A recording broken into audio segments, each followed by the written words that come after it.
yo, did you hear about that government that, you know, says it's okay to make all these cuts to the poorest of its citizens and the sickest of its citizens, and to avoid doing anything about protecting the environment, but all for the sake of the economy.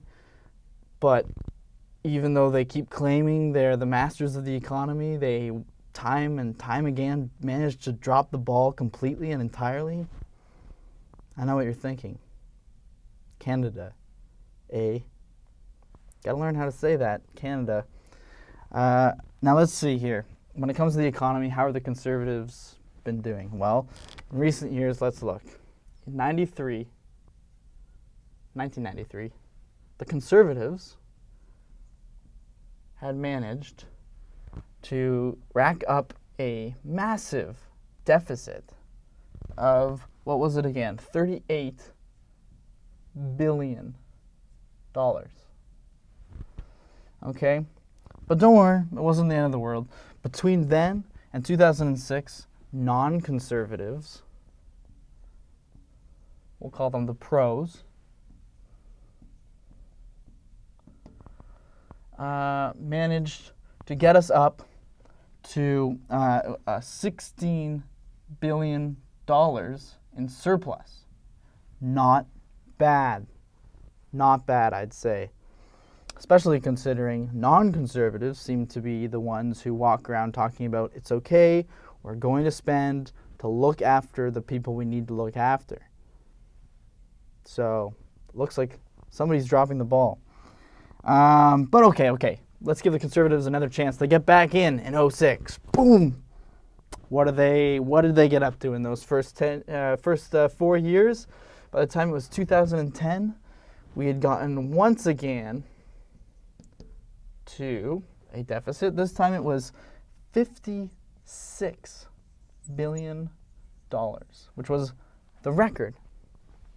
Yay, Canada, setting new records. Yay, Canada, setting new records. Let's go. Okay. And you know what? When it comes to the economy, it's so clear that they favor the wealthy, okay? Let's look at the Economic Action Plan. In 2008, we had 321,000 jobs lost in Canada. The average wages fell, but following that, in 2008, shortly after that, the richest 100 Canadians, what happened to them? Their net worth went up by an average of 5%, so that on average, each of the 100 richest Canadians had around $1.7 billion each. I mean, it doesn't make sense to have so many people suffer while having so few flourish. I just don't understand it. I'm not saying we steal all of their money. I think it's crazy to constantly favor the rich. Like, the world naturally favors the rich. So why not, as a government, try to rig the game? The game's already rigged towards the wealthy. Why not rig the games towards the poor, so it starts to even out? Like, a poor person making, getting free health care or whatever the case may be is not ruining the day of someone who's gone from 1.5 billion to 1.2 billion or whatever the case may be. I don't understand this obsession with helping the wealthy above the poor. Okay, and speaking of the economy, one last important point about Harper and the Conservatives is that Harper constantly takes credit over Canada's relative strength throughout the 2008 crisis and coming out of it and recovering from that. Yet, when he was the president of the National Citizens Coalition, he supported a U.S.-style deregulation of the banking system, which would have had us at a totally different outcome, more similar to the U.S., right?